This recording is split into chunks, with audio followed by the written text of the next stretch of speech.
So, hello to everyone. It's December 12th, 2021. As always, we're asking, where did this year go? As we know, Krishna's time factor moves quickly. So, we have interesting verses. I'm going to try to finish chapter 14 of the first canto. So we begin with 1:14:41.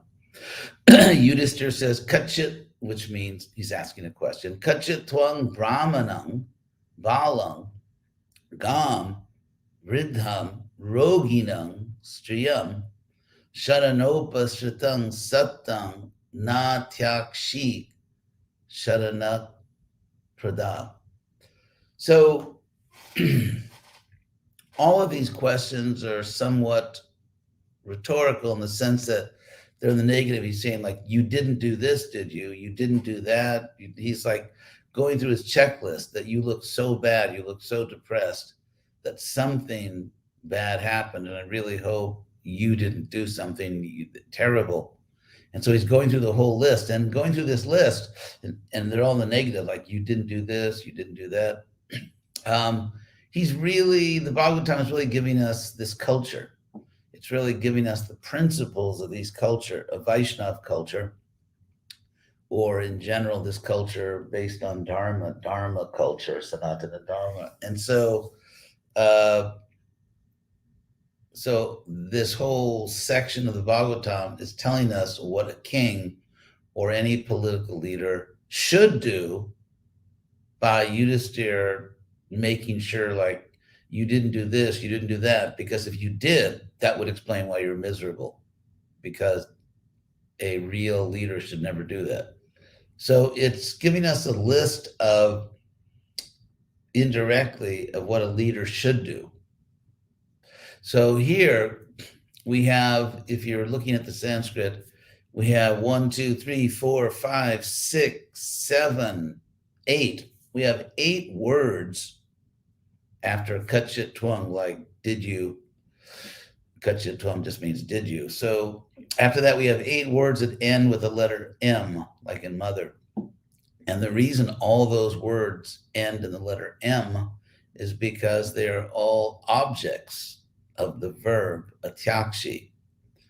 So atyakshi means rejected, like the word tyaga means to renounce or reject.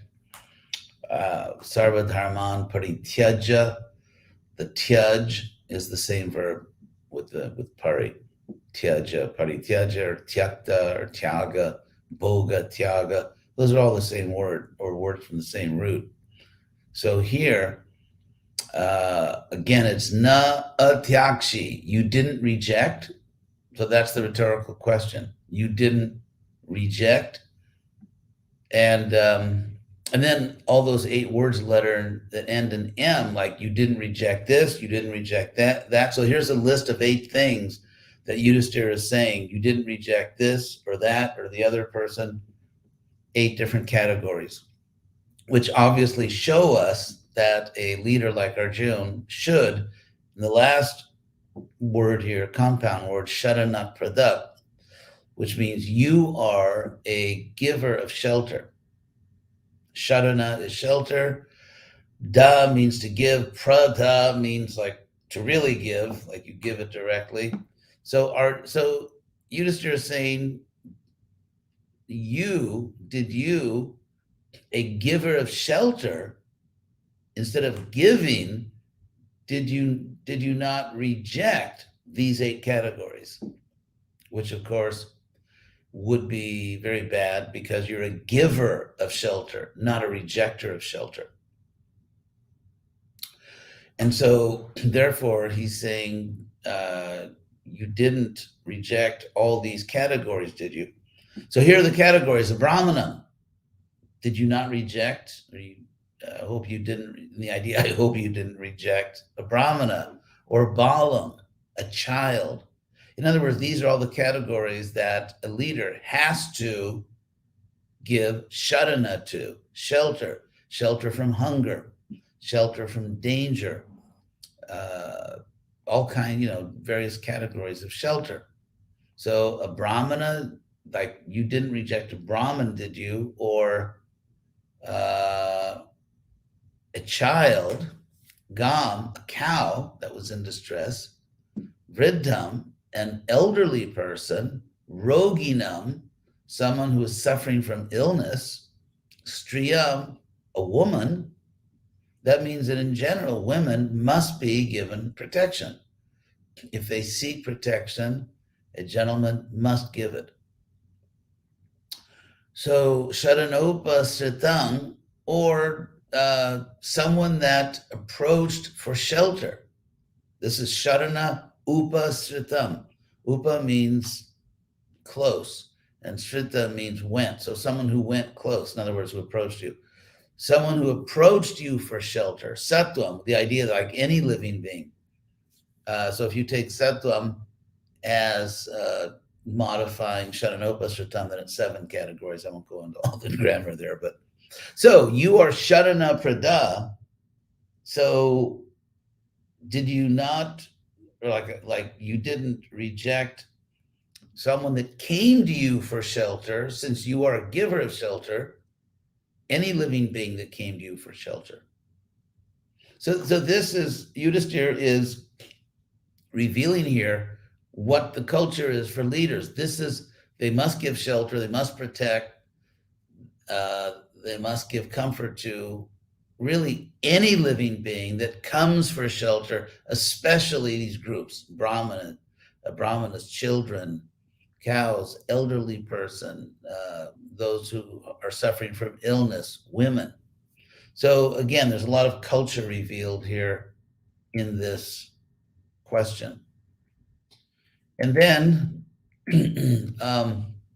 Kachit, again, asking the question, Kachit Twang, did you not, or did you, na agamo gamyam, did you not, in the sense I hope you didn't do this, did you approach or come to a woman? We know it's a woman because it's gamyam, the long A at the end of the word means it's female.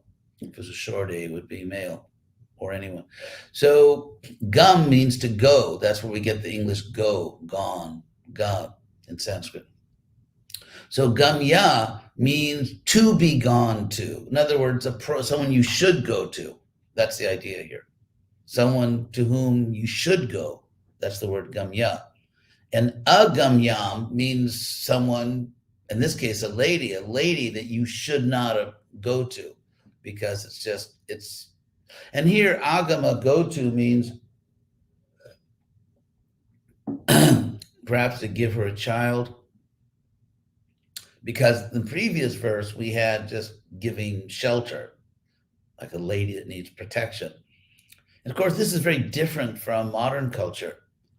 And, but again, if you want to understand this, you have to have the ability to put yourself back in a very different world where it is, if I can use that term, a scientific fact, that some women, in fact, more than a few, if at a certain stage of their life they have no one, the world has more or less abandoned them, or no one is giving them any type of comfort or company.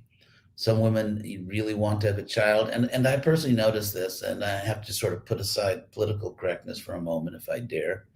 And that is, I have personally seen in my, I was going to say long life, but it's Kali Yuga, so it seems like a long life, but it's not that much time, that there are some women, not all women, I'm not saying most women, I'm not saying what percentage of women, but there are some women who, if they do not have a child, really suffer a lot, even I've noticed psychologically, and even in terms of their physical health.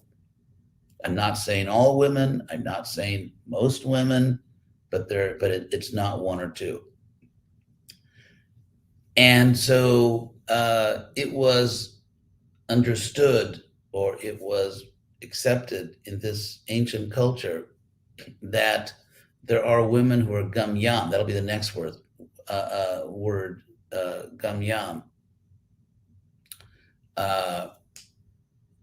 So gamya, the word gamya means a woman who's approachable. Another word based on her behavior, based on her general culture and her moral standards, that a, a leader of society should give her the comfort of having a child, or and so on.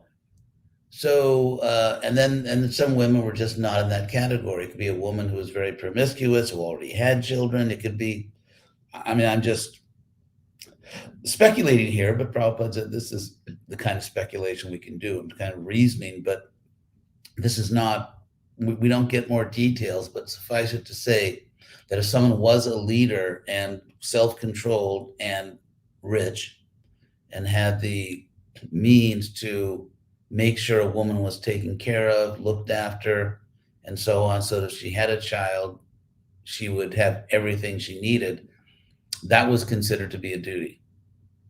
And I won't go through the arguments here about this, but I understand what they were doing.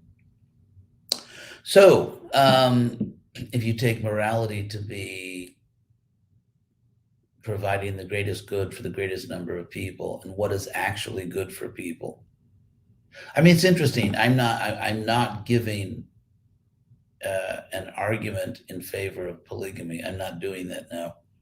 I just think it's ironic that in the culture I live in right now, that if a man exploits a lot of women, even impregnates a lot of women, and then, let's say he has money and he sends them something every month. And of course, a lot of men don't pay what they're supposed to women. And the law is notoriously inefficient in finding these men and making them pay. So there are many, many, many women who do not receive the financial support that legally they're supposed to receive. But in any case, if a man just exploits a lot of women, has sex with a lot of women, impregnates some of them, that is perfectly okay. That's perfectly legal. What makes him a criminal is if he commits legally to taking care of them, not just with money, but just taking care of them in other ways. If he just commits himself that he'll do everything to give them emotional help, financial shelter. In other words, if he marries a bunch of these, say a few women, he's a criminal. If he doesn't marry these women, and just sort of leaves them, gives them no emotional support, but exploits them sexually, that's perfectly legal. So again, I'm not arguing for polygamy. I'm just saying that I think people who have studied history are a little cautious about assuming that the standards of their society are the perfect ones, are the best ones. That if you live in a society which strongly condemns something, sometimes it takes a little intellectual freedom to be able to step back and look objectively at the world you were born into, rather than just assuming, going along with the herd, so to speak, and assuming that everything that your society believes must be true. And we see that, of course, there's a lot of that among Vaishnavas. If you look at the internet, there's a lot of, among devotees, let's say, who are not necessarily, and I don't mean to insult anyone here, but not necessarily strong at this point in their life in a dedicated spiritual practice. There's a tendency to just assume that whatever is politically correct today, and perhaps not tomorrow or yesterday, is absolutely morality, and to condemn anyone who is not politically correct without really thinking things through. They haven't really, when you talk to these people, you can tell they haven't given a lot of thought to it. What they are really good at is name calling, like you're this or you're that. We know the typical names that people are called. There's not a lot of philosophy. There's not a lot of research into history, psychology, sociology. And it just, if this is now politically correct, then anyone that is not politically correct is condemned, much in the same way that people who have no Krishna conscious knowledge condemn and call names to anyone who's not politically correct. So we live in an atmosphere where if you say one wrong word, of course, no matter how well you research your position, now, no matter how much scientific evidence you have, because there are certain people in society who very much deny all science if it doesn't fit their doctrines. That goes on among both extremes of the society. So I'm just mentioning that because we're hearing about a culture which is different from the one we live in. And it takes a bit of mental and intellectual strength to take a step. So, kachit twang nagamo gamyang va satkritam, or, and again, we have the word striyam. We know it's about women because of the long A in gamyam. But and gamyam. But anyway, so va, or, did you do this or that? So the word here in the second line is asat kritam. Sat means good, spiritual, and so on, as in satsanga, and so on. So that's, I won't go into all the etymology of the word sat. But anyway, satkrita, so to make something sat, krita means made or done. So to make satkrita, or made sat, means to honor someone. And asat kritam, that someone has been made asat. In other words, they've been offended. So did you not, did you not make, or was a woman not made asat? In other words, offended or dishonored. I think dishonored would probably be really the closest to what the Sanskrit really means. So was a woman not, was a goable woman, an approachable woman that you should have helped, was she not dishonored by you? Or did you approach a woman who was not approachable for various reasons? So in other words, improper behavior toward a woman can ruin a man's life. That's a very interesting point here. Because again, Yudhishthira is going through the checklist. He's going through this list of, and he's only mentioning things that, well, Arjuna, if you did this, that would explain why you're miserable. That would explain why you've lost your happiness in life, why you're depressed more than I've ever seen you. So it's important to see here that not treating women properly can ruin a man's life. Dishonoring an honorable woman, or intimate association with a woman that the man should not approach. It's not appropriate. And of course, agamya can be maybe because she's married to someone else.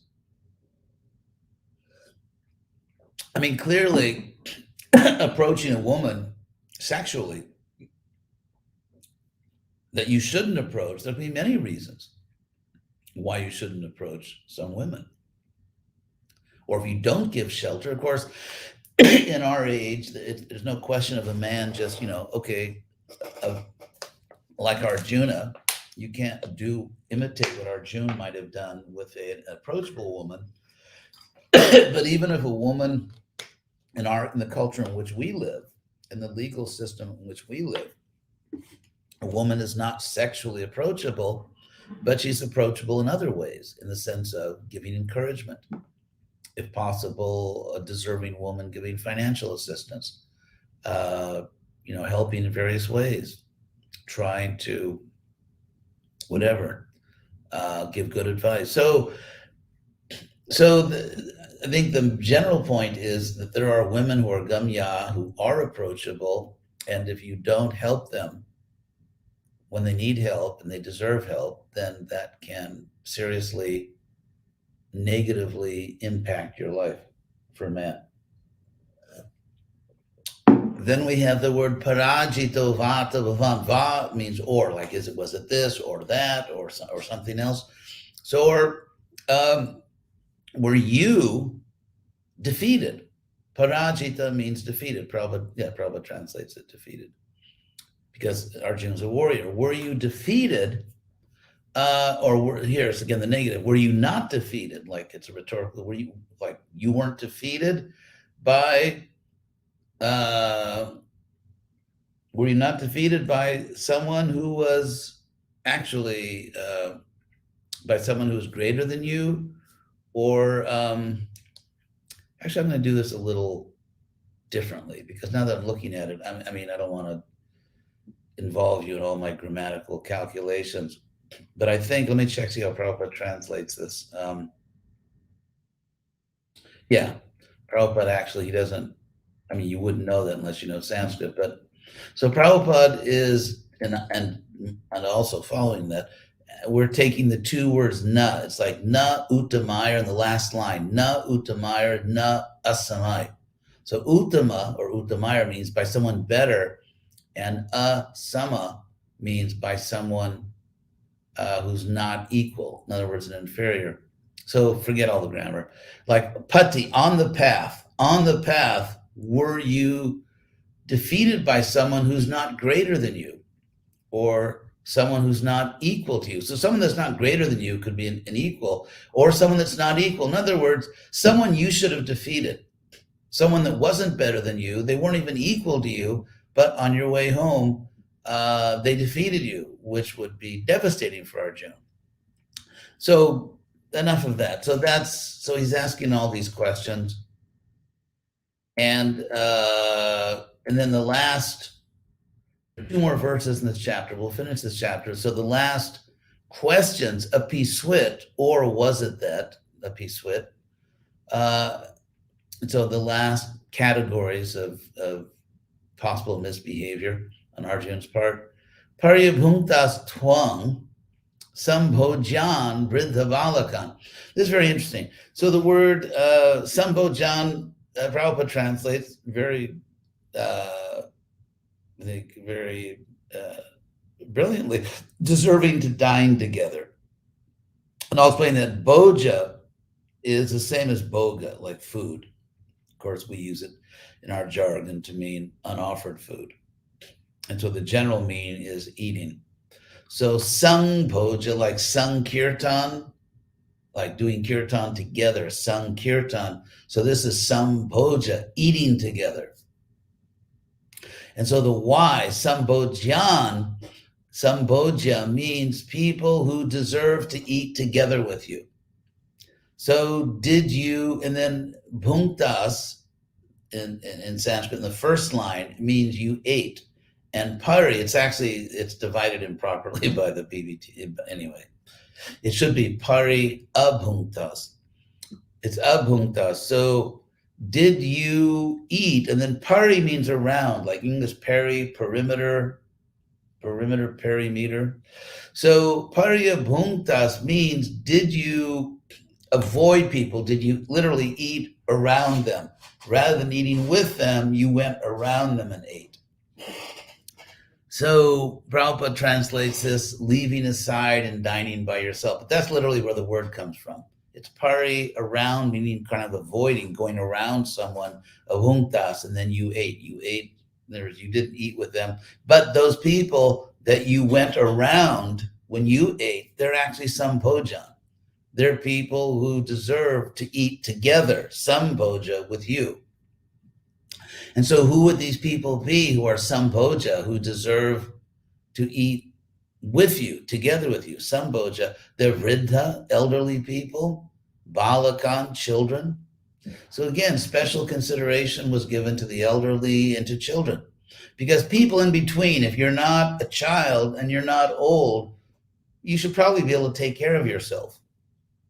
Old people sometimes may have trouble finding the food they need. Children, people who are self-reliant, people in the middle who are not old and not real young, most of the time they take care of themselves. So did you eat around old people and children? Oh, jugupsiktam karma kinchit kritavan. Or did you perform any abominable action? Jugupsita means like terrible or bad, awful. Did you do any bad action which is akshama? Ksham can mean, among other things, to pardon, like a typical like Arjuna in the Bhagavad Gita says that kshamaya twang, that I beg you to forgive me.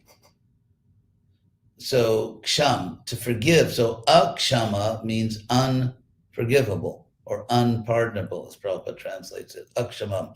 So did you do any terrible activity which is unpardonable? So that completes the list. I mean, Yudhishthira is not going to go over hundreds of different things. So he gives all these examples which are culturally significant, and then finally says, or did you do anything at all? Kinship means something like at all.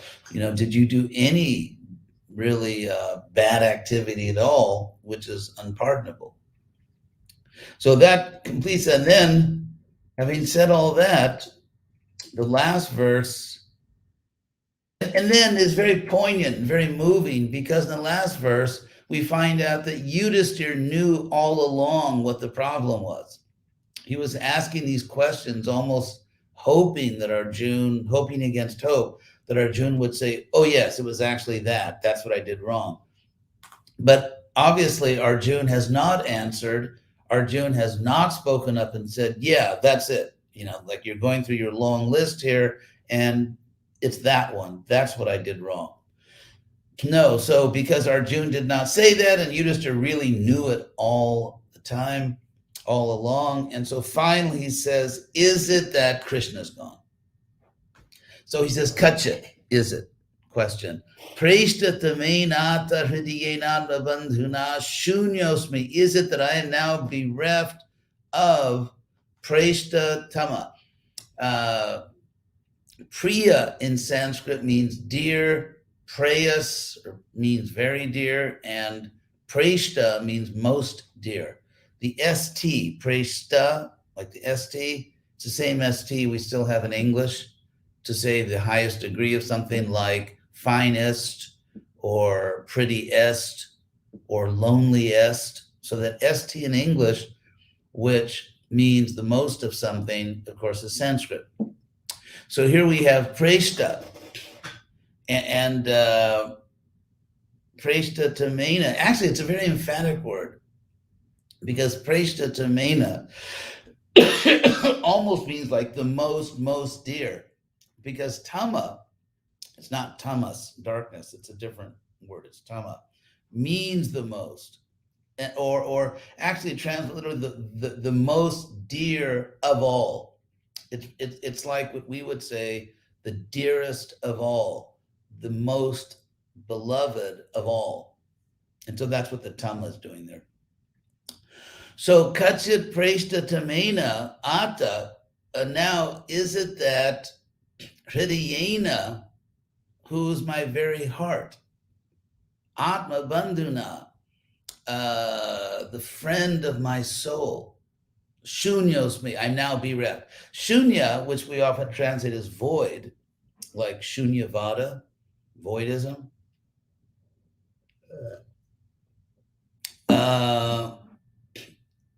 So it can mean not I am void, but I am bereft, like I'm bereft. It's and shunyavada means a philosophy that there's nothing, like everything is gone, like there's no real thing in the universe.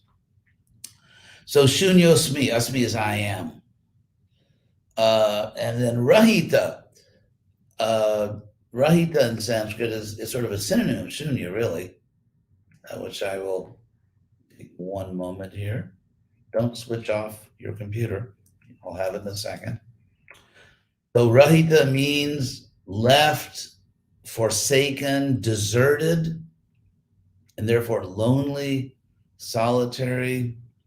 So therefore it means, am I bereft of the most beloved of all? Am I bereft of the person who is my heart, who is the friend of my soul? Am I now shunya, just empty? There's nothing. And let's look at that word shunya in the dictionary because it can mean void, like shunyavad, voidism. A shunya means empty, void, barren, desolate, deserted. So shunya and rahita are really synonyms. They have different shades of meaning, but it's very emphatic. I'm devoid. Like, I mean, think of the word void and devoid. Devoid, which is not the void with a Brooklyn accent. Devoid means in English, I've lost something. So Arjuna is saying, I'm devoid of, shunyos me, I'm bereft of, I've been deserted by, left by, the most beloved of all, my heart, the friend of my soul. Manyase tanyata naruk. Do you think, manyase te, because he says that, is that what you're thinking? Is that why you are so miserable? Because you're thinking of me with love. So it's very interesting. He's saying, are you lamenting because you understand, you're considering how miserable I'm going to be? Because otherwise, anyata, which means otherwise, naruk, you could not be in such distress. So very powerful verses, very profound philosophy, and very beautiful Sanskrit composition. And that's the end of this chapter. So now I'll stop and I'll take a look to see if there are questions here about these topics. Well, it's my Sunday. Take a look. Thank you all for your comments. Don't see any questions yet. It's nice to see your names.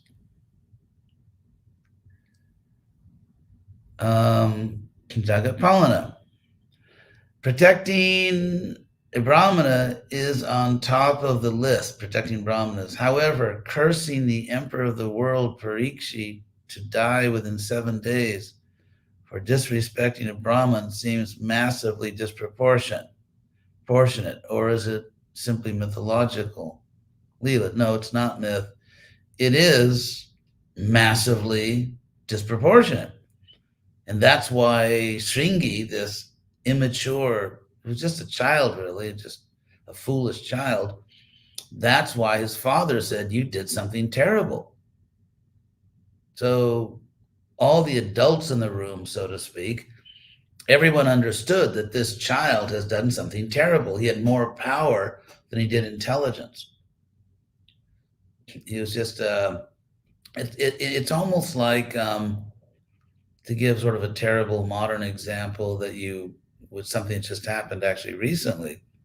There was another one of these school shootings because there are these fools in America that think that, everyone should have military weapons at home if they want. And so, the parents did not lock up this automatic weapon. So they allowed their child, who was a teenager, to have that power. And the teenager did something evil. He killed several innocent people. So I'm not saying that the father, I think it was Shamika Muni, he didn't give his son the power necessarily, but he might have engaged him in sacrifices, taught him mantras. The child might have had power from his previous life.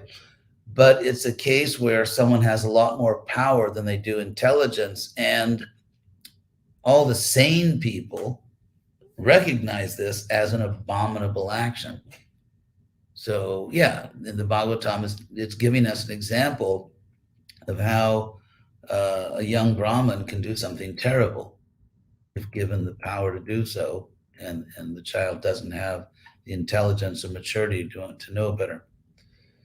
So, Bhakta Mike, do you think the disconnect between the rampant serial deadbeat dads and the criminalization of polygamy is another symptom of the ignorance in Kali Yuga? Um, Before connecting those two, uh, I'm going to start with factors that I think are pretty solid, pretty reliable. And that is, for one thing, uh, people nowadays are much more free in the sense that you can just leave town. You can just take a plane and go to some other part of the world. You can go to some other part of the country. In the old days, they didn't have countries this big as like America because it just took too long to get there. So you couldn't hold it together. So I think freedom of transportation, a legal system, in which it can just go on forever. It can be very bureaucratic and inefficient. The fact that we live in an age where there is just overwhelming emphasis on everyone's personal freedom. There's overwhelming emphasis on sense gratification. So everyone has their rights. No one has duties. You see, the emphasis is not on your duty, it's on your rights. Like, I can do this, I'm free, I can do that. As far as, well, what are your duties? That's not talked about so much. So I would say it's there's a lot of factors. Plus, even I would say in older times, and if you look at the history of Europe or other parts of the world, there were these irresponsible fathers that left their children. So, and that's one of the reasons why responsible men or men who have the power or the position to do so should help take care of women. So I think even back then there were probably cases like that, and that's why responsible men in non-exploitative ways were expected to help women who really needed help and who deserved to be helped. Because I mean, apart from men who are just shameless, there were also many men who were in the military, kshatriyas, and you hear about these big armies with hundreds of thousands of people or more, and a lot of them were killed in battle. In fact, that was Arjuna's concern in the Bhagavad Gita, chapter 1. What about all the women who lost their husbands? Or what about the girls who lost their fathers? And so I think throughout history, there was a problem that had to be addressed of women and men, because we got several categories of men here. I mean, a man who's healthy is supposed to go out and not be a bum, a lazy bum, and work. But what if a man is sick? What if a man is elderly? What if it's a young boy? And so there are various categories of men who, for various reasons, including illness, cannot take care of themselves. And they also have to be protected. So this whole topic of who in society is vulnerable and who has to be protected or provided for it's an interesting topic. And I think when I look at the system here in this ancient Vaishnav culture, what I see is just a lot of common sense. And our modern society puts a lot more emphasis often on dogma, what is politically correct at the moment, right or left, and often really lacks common sense. And the result is a lot of avoidable human suffering. So there are many aspects of this we could talk about. Those are just a few. Okay, here's a question. How to accommodate the philosophy of Srimad-Bhagavatam to modern times? Because at this time, we have not enough kshatriyas to protect women and children, especially in this horrible COVID time when women and even children are forced by the demonic government to take poison. Okay, I'm not going to read out an anti-vax thing here. Okay, if that's just, we're not going to do anti-vax here on the program. And the person that wrote that question should have known that there are two views on this and not only one view. And so this class is not an opportunity to speak against people that get vaccinated. So there's also the question of perceived controversy. As Ananda Rajan, people will be quick to condemn the entire religion if it doesn't conform with contemporary ethical norms. Yes, that's very true. That's very true. And that's why we have to be careful, because we live in a very crazy, irrational world. So, Jagat Palana, he's trying again here. Why is Krishna in Bhagavad Gita, chapter 2, using the word Sat, being, as a name for the soul when he describes all her different qualities? You didn't give a specific verse, so Sat can mean spiritual. And that verse, maybe you mean nasato bhajate bhavo na bhavo bhajate sataha. Yeah, the soul is called Sat because, okay, now I will tell you a little more about the word. The word Sat is the neuter present participle of a verb to be. The verb is us. And it's from that verb like asti, he or she or it is. That's where we get English words like is, German ist, French est, pronounced as it's written. Spanish ace and all those words.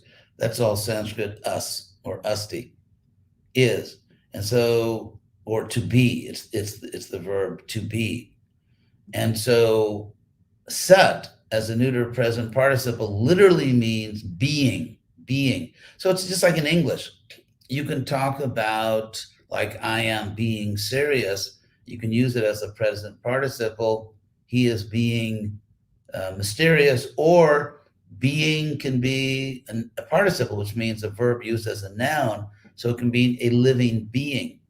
So being is originally a verb, but if you say a living being, you're using it as a noun, and that's what Sat is. It can also be an adjective. Sorry, that's a lot of grammar. So the soul is Sat in the sense that it has real being, it has real existence. The idea here is that, let's say, handy water glass here. I was going to say these are available for purchase. I'm just joking. So this glass exists.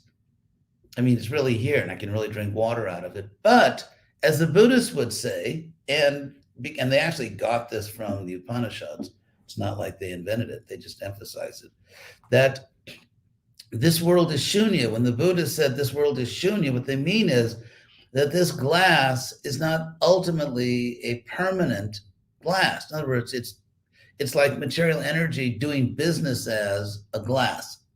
But even as I hold it, imperceptibly, because I just don't have the power to see it, the glass is actually transforming into something else, because there's all kinds of subatomic activity going on. You could even say maybe molecular, so glasses wear out or they may break. So, and this is a Vedic idea, which was kind of overemphasized, I would say, in Buddhism, that there's no physical object in this world that always remains the same thing, everything is always changing. Your body is not exactly the same body it was when we began this class or when I began this sentence. Because as the ancient Greek philosopher said, you can't step in the same river twice, or as I say, you can't breathe in the same body twice. So that's what Krishna means. That so something is asat, meaning non-being or lacking true existence, because it's really just material energy constantly transforming, constantly becoming something else, no matter how slowly, no matter how microscopically. Whereas the soul is always the same thing ontologically. The soul, as an existing thing, is always a soul. It doesn't become a glass, a water glass. It doesn't become a flower. It doesn't become an asteroid. The soul is just the soul. We take bodies. We are covered with material bodies, and because the bodies are material, the bodies are constantly changing, And so if we identify with the body, our emotions are changing, or even our self-identity is changing. Who we think we are, what we're attached to is changing because we identify with there's a word in English, protean, which means changing all the time. So our sensation or our consciousness that I'm really different than I was it's psychological. I mean, we do change, but it's our mind which is changing, because that's psychological, but ontologically, in terms of ultimately what we are, that's not changing. So that's how Krishna uses the word, that something which is asat, nasato vidyabhava, it doesn't have real existence. And the word bhava, of course, is made from the other main Sanskrit word that means to be or to exist, which is the verb bhu, like bhavati, he, she, or it is. So Krishna is kind of using this philosophical vernacular here. He's saying that something which is asat, which doesn't have permanent existence, doesn't have true existence. Na asato vidyate bhavo. And of course, using another verb that means to be, which is vidyate. But anyway, that you understand the philosophy. I'm not going to get any more into the grammar. So let's see, any other question? Okay, this is from Radhe Sham. Does Atmani, unto the self, Ishware, the dominating factor here, mean, he's talking about another Bhagavatam, verse 1-21, mean oneself or self as master of one's body senses, or one soul sees the Lord as master? It means that, or both, and there's the chain of fruit of actions terminated. So here's the verse. The chain of fruit of actions is terminated when one sees oneself and one's master. Anyway, there's Sanskrit, like sometimes in English, it can mean different things. And so, I mean, grammatically, it can mean this or it can mean that. And all the meanings which are compatible with the Bhagavatam's philosophy, correctly understood, can be taken as meanings. So the same verse can have many meanings. Lord Chaitanya showed that in his analysis of, or purport to, the Atmarama verse, where he gave hundreds of meanings for a single Sanskrit verse, and they were all correct. So following Lord Chaitanya, we can say that all the philosophically correct meanings, all the meanings which are philosophically and grammatically correct, may be taken as the case.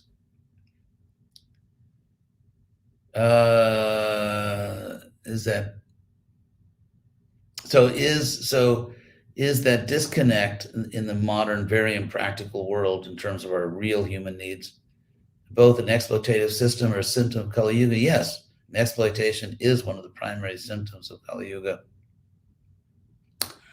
So, meditation on God, I didn't quite, it's Ananda Rajan, so I'm sure he's referring to something I said, but I just don't remember what I said, so sorry. Why isn't polygamy legal anymore? Prabhupada was going to marry a second wife, and he wasn't crazy about his first wife, but now it has become illegal.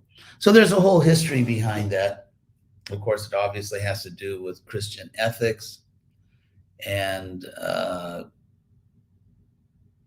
it really has to do with Judeo-Christian influence. It's an interesting question.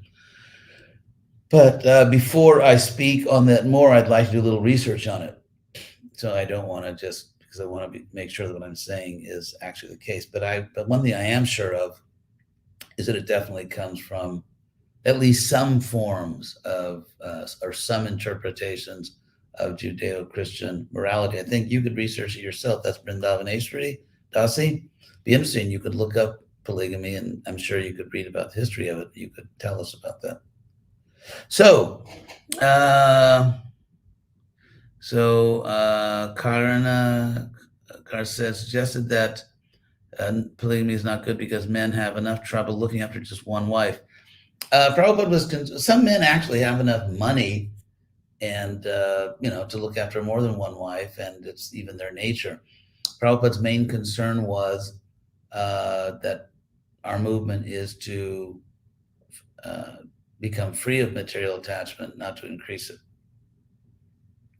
So, Leela Kara, people who tend to be politically correct always try to justify their bad behavior. Is there any advice on how can one deal with such people? I'd say be diplomatic. I mean, sometimes people may say that I have not been perfectly diplomatic, but felt some things just had to be said. But in any case, in general, we don't want to unnecessarily fight with people. So if we can, before we, the extent to which people are receptive, we can try to speak to them and explain things to them. So Ananda Raja, I have a question about the anti-intellectualism in some, devotees. Anyway, I guess that's not a question, that's a criticism. So all kinds of people come to Krishna consciousness. We throw the doors wide open, of course, and there are all kinds of people in this world. There are all kinds of people in this world, and all kinds of people come to Krishna. And somehow or other, for Prabhupada's sake, we have to learn to get along. So, Jai Gauranga, sometimes eating with no devotees is very painful. Although they have some prasadam on their plate, they mix it with meat. Oh, non-devotees. You meant non-devotees. Sometimes eating with non-devotees is very painful because they may have prasadam, they mix it with meat. Obviously, when it said that you should invite certain, what Yudhishthira was actually saying is, like, did you not invite people to eat with you? So if you are eating prasadam and there's someone who really needs your help, you invite them and you share your prasadam. It's not that you just invite someone who's got a hamburger in their pocket. Yeah, you want to come and eat with me? That wasn't the idea. It's that you invite them to come and share what you have. As far as asking questions, if you have a question, you can try your question. So,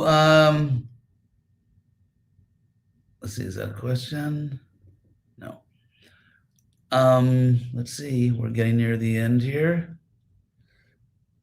Looking for the question marks. Here's a question with one question mark. Are current historians open to advances in archaeological evidence and genetic findings from ancient human samples and correct the earlier historians' hypothesis based on, to some extent, there are fanatics in the Hare Krishna movement, in mundane archaeology, in political parties, in every other religion. Some people just neurologically, they're wired fanatic. And so you will find fanatics in every human organization on earth if it has more than 7 people in it. So some archaeologists are open-minded, some are fanatics, just like, frankly, some devotees are fanatics and some are open-minded.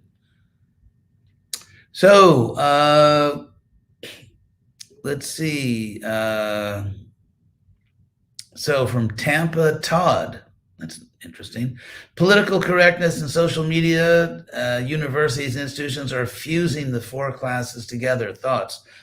Obviously, spiritually, we're all equal. Materially, we're not equal.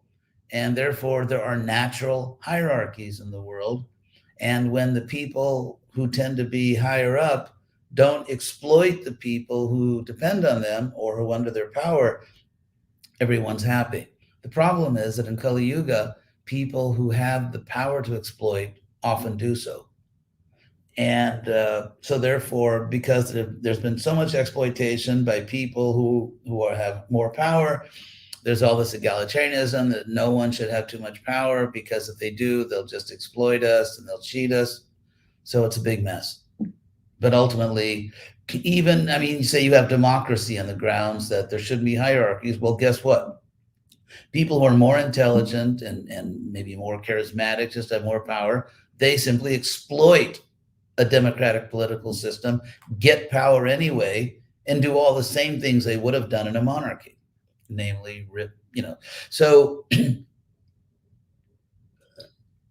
democracy, if societies are officially democracies, oftentimes give an advantage to powerful people that want to cheat and exploit because they can hide behind the screen of democracy. Well, in fact, they're doing bad things.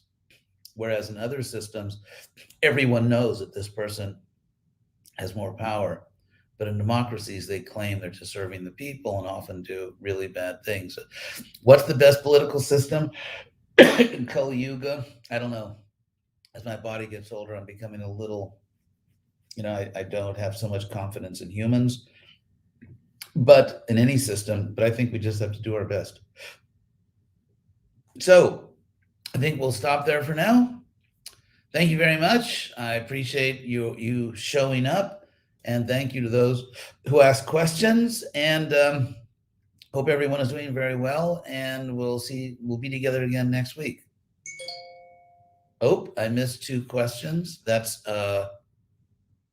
my digital conscience. One question I saw I thought wasn't exactly appropriate for this class, and the other one I just don't know what it is. So if I missed your question, sorry. You can write me a letter and I'll be happy to answer it. But thank you very much. Have a great day. And till next week, Hare Krishna.